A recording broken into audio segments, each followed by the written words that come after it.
둘, 셋.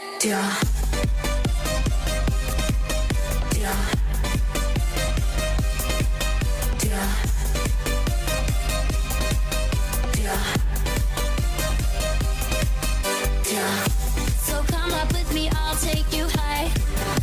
That prima donna spice up your life. You know I got the shit that you like. So come with me when I'm on you. Watch me run up on the play. I'm already stuck in the motos, I'm on the way. Watch me run up on the play. Wanna see the moment, baby, listen to the bass. Are you not entertained?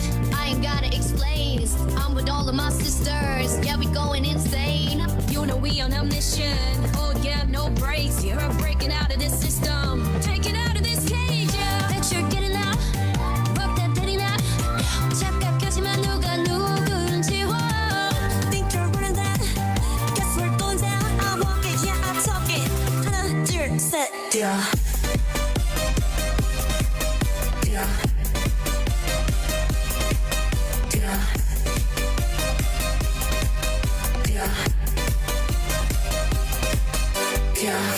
So come up with me, I'll take you high.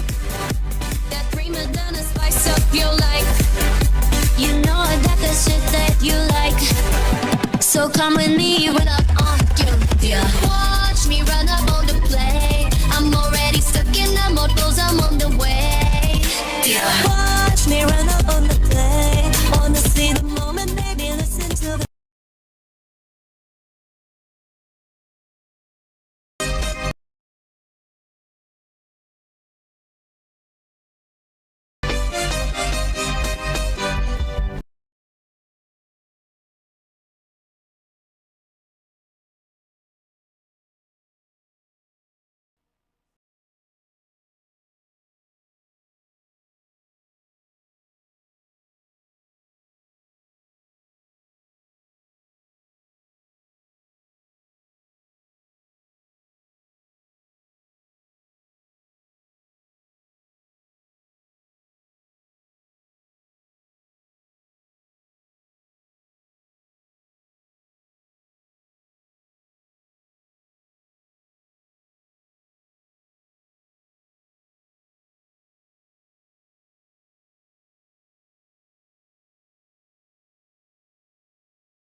marks the beginning of the barangay clearance operations.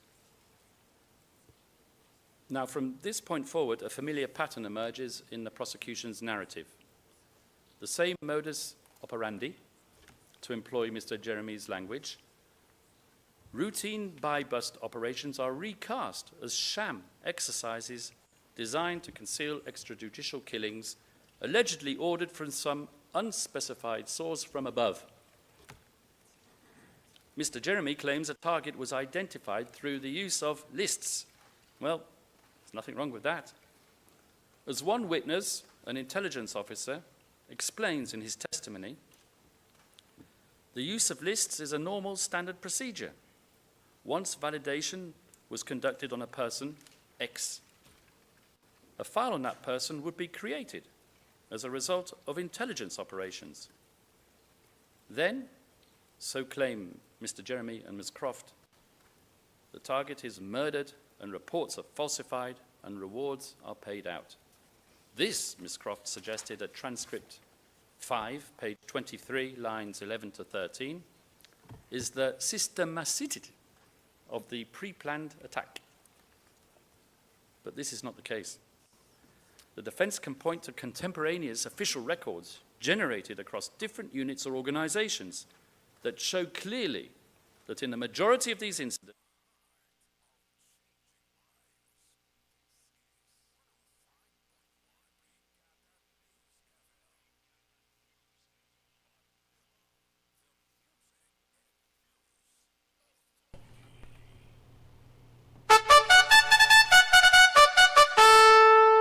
mga kabrigada, ang ating One Time the New Filipino Time, alas 6 na ng gabi.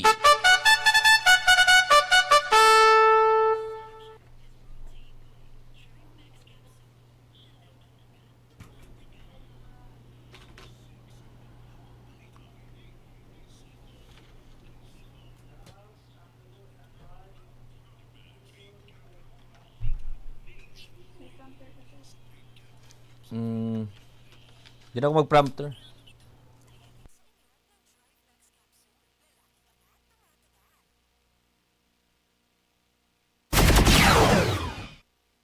Kung binantayan upang kumpleto ang balitan.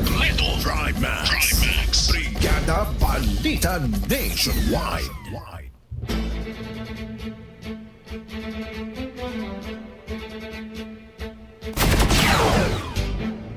Brigada News Headlines.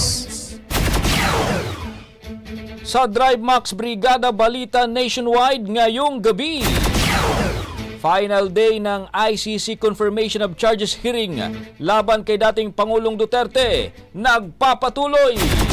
Castro binalikan ang drama queen remark laban kay Vice President Sara Duterte.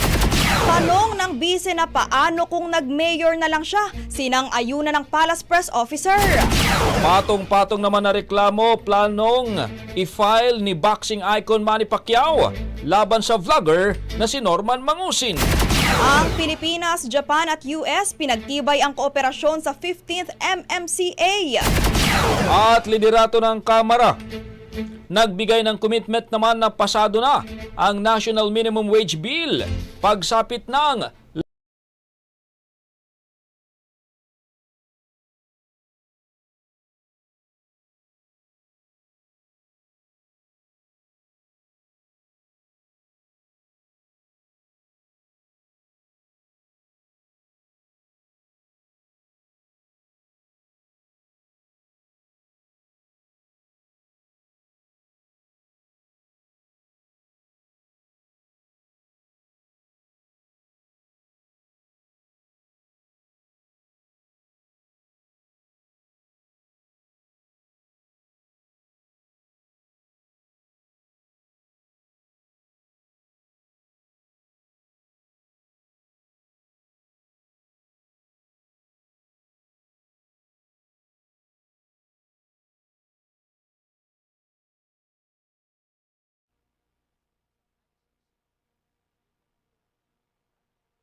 those documents are not falsified.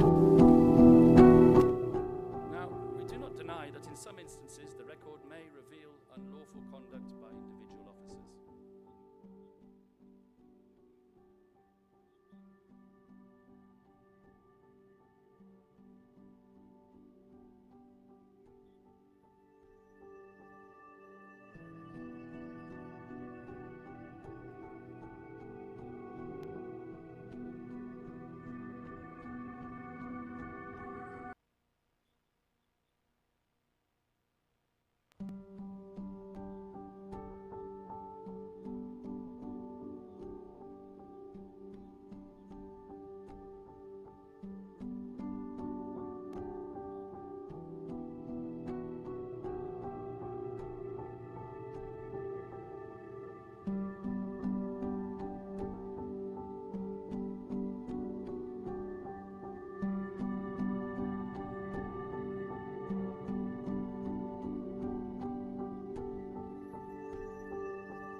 to a press release, OTP tab 108, in which the police proclaimed that 32 people were killed in Bulacan big-time operations, and then went on to refer to this as a single one operation in which 32 victims were killed by the police in Bulacan. But what Mr. Jeremy failed to tell you, Your Honours, is that one of the prosecution's own witnesses explained clearly that he investigated these deaths in an official capacity soon after the killings and found that 33 people were actually killed in different municipalities and provinces in central Luzon, but that their bodies were delivered to Bulacan. This was not, as Mr. Jeremy suggested, a single incident of mass murder, but rather an improper aggregate of a series of law enforcement operations over the course of 24 hours, executed in large geographical area, and for which we have no evidence in the case record. There's no evidence on the perpetrators, victims, motives, manner of attacks, methodology, in essence, nothing to link them to an alleged fantasy common plan. Everything is just stitched together enough to give it a veneer of organization. I now turn to incidents reflecting documented armed confrontations. And as mentioned when I first turned to this count, the documentary record, which has not been displaced by any evidence proffered by the prosecution, reflects attempted arrests, resistance, and responsive use of force. And you've just seen some of the documents up there on the screen. Let's turn briefly to Incident 17, for which the prosecution has relied on a witness who stated that the planting of evidence was an open secret in the locality and province more generally.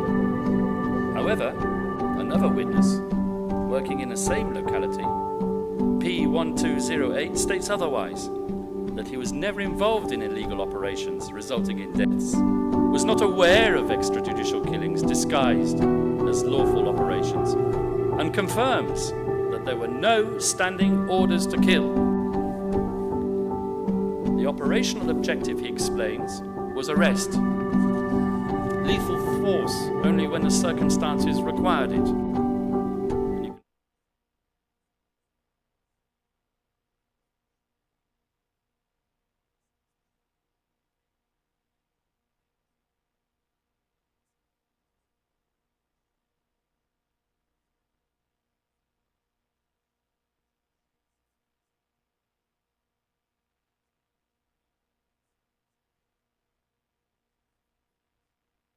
That can be found at Defense tab 74, and you can see it on the screen as well. This type of testimonial evidence is also corroborated by documentary and forensic evidence. Incident 15, the prosecution again resorts to its usual pro forma narrative of stage killings or nanlabans. But what it has not done, of course, is prove this.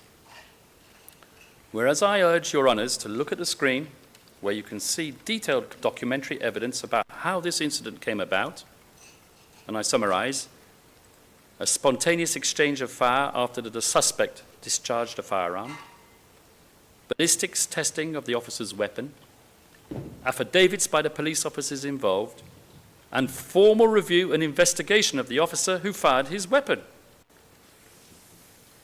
Now, I'm not going to sit here and bore you with all the evidence we have on every single one of these incidents, but what I will tell you, Your Honours, is that we have this type of forensic evidence proving attempts, arrests, armed resistance, and responsive and sometimes disciplined use of force in no less than 13 incidents. I don't know where Mr. Butuyan got the idea from that there's no forensic evidence left in the case record. And may we remind you, Your Honours, until the prosecution proves otherwise, which it has not, these state documents remain prima facie, authentic, and reliable.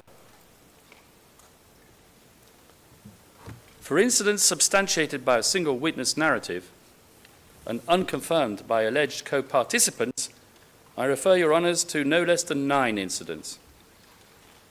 One prosecution witness, P1160, is the sole testimonial evidence for at least 3 incidents, while another 6 incidents are premised entirely on the testimony of P3.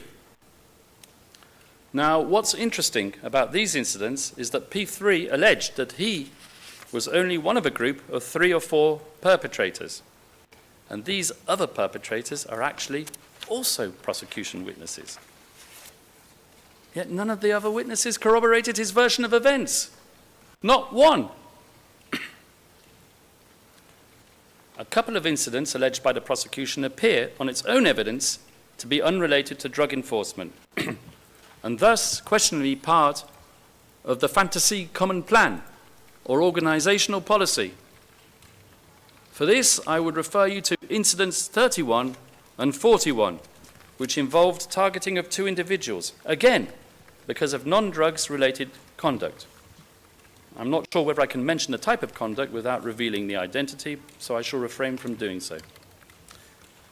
The prosecution has not presented any evidence to substantiate any nexus to anti-drug operations in either of these incidents. And for this, I refer you to D36, tab 158, at page 4.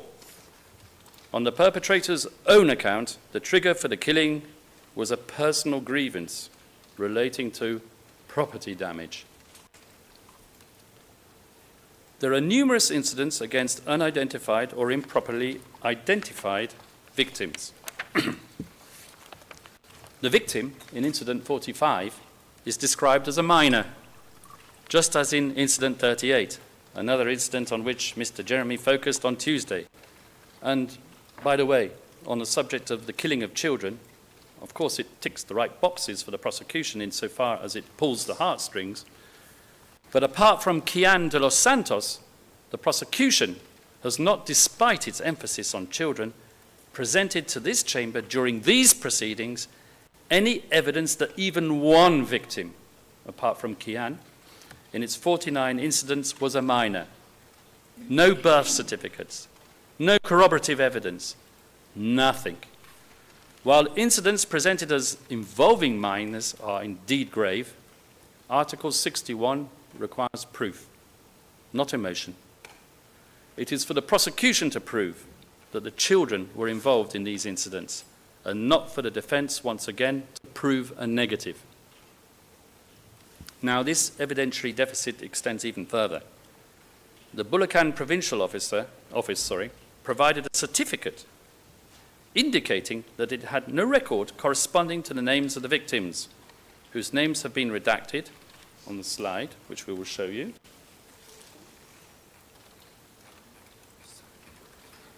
Okay, but we'll pass on. But their names have been redacted. And these are alleged police killings, yet no operational report. Indeed, no contemporaneous documentation whatsoever has been produced. So on what does the prosecution base its claim that these individuals were murdered by the police other than P3? The prosecution relies almost exclusively on the account of P3 echoed by P8. And this is rather ironic. Does the prosecutor claim that P3 is corroborated by P8 when the source of P8's information is in fact P3 himself? Bootstrapping logic, once again. The alleged direct perpetrator, P1201, stated during his interview that he had never participated in an operation involving a child. The other officer allegedly present during both incidents, P1131, was never questioned about these events by the prosecution. And that omission, we submit, is not neutral.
incidents, therefore, cannot simultaneously be characterized as manifestations of a centrally designed OTBT-based common plan, because they quite clearly fall outside of that plan.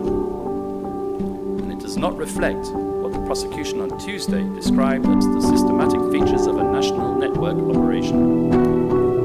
Instead, according to P3, the motive was personal financial gain through the sale of bodies. And if P3's account is accepted, it reflects opportunistic actions for personal gain of the most macabre kind. As held in Al-Hassan, an opportunistic act committed for personal profit without more falls outside the common plan. Now, just to finish up quickly on the issue of identity, in Incident 43, even the alleged perpetrators are not identified. Without identification, the Chamber cannot assess their institutional affiliation, chain of command, or attempt to make any possible linkage to Mr. Duterte. One more thing, Your Honours. The prosecution focused for some time on Incident 23. I can mention his name, Mr. Benjamin Vizda. Mr. Jeremy displayed compelling footage of Mr. Vizda's arrest and then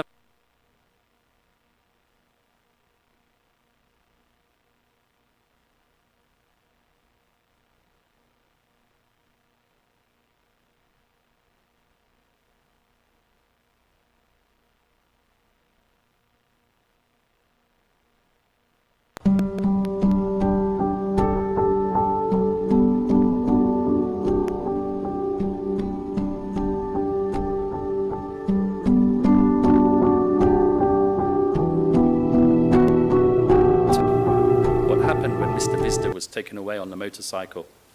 The fact that while handcuffed, he attempted to grab the gun of one of the policemen, leading to a struggle and prompting the motorbike to fall over and the policeman to shoot Mr. Vizda twice in self-defense.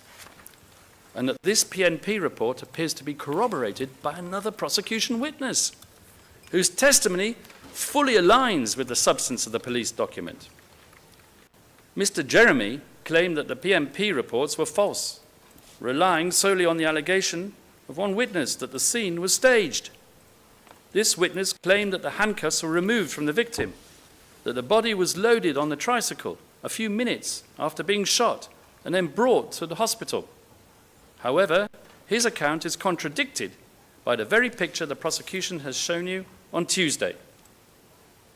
Indeed, it appears that the prosecution is submitting documentary evidence which undermines its own witness's testimony. As you can see here, handcuffs are on. The body is on the ground rather than on a tricycle. Photojournalists are also present. This contradiction was even noted by the prosecution's investigators at the time of the interview and was put to the witness. And when confronted by the investigators, what did that witness say? I don't know if I can.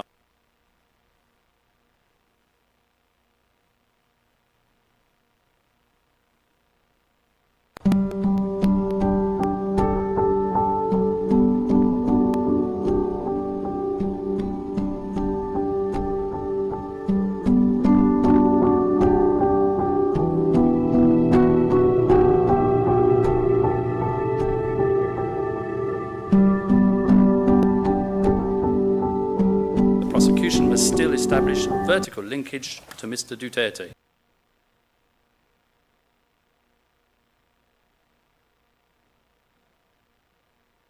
Or has the prosecution 2 minutes left, not be satisfied? And finally, with regard to count 3, the prosecution's witnesses themselves concede that there was no formal approval process. Targets were selected without validation. Officers acted for personal reasons, and decisions were taken locally. All of this destroys the assertion that there was a mutually agreed common plan. I will elaborate. P1160 claims hierarchical transmission of policy within the police, while simultaneously acknowledging officers' autonomous killings for personal motives. Those propositions cannot comfortably coexist. P3 explains that certain officers acted outside any common plan and for opportunistic reasons. See Incident 38. In Incident 49, P1207 attributes instructions to local officers without evidence of communication or direction from higher authorities. And most significantly, P1207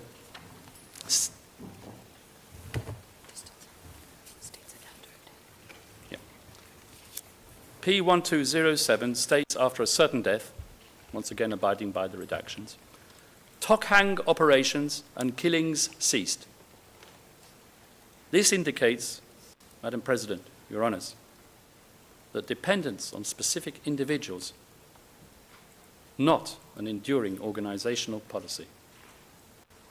A system-wide common plan cannot depend on the continued presence of a non-fungible local official. And with this, I conclude. Judge Motok, thank you very much, Mr. Kaufman. All the arguments on the merits have been heard.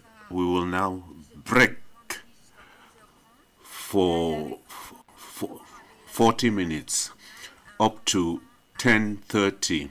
And after we return, we will continue with the closing arguments or submissions, starting with the OTP. Thank you very much. Court is suspended.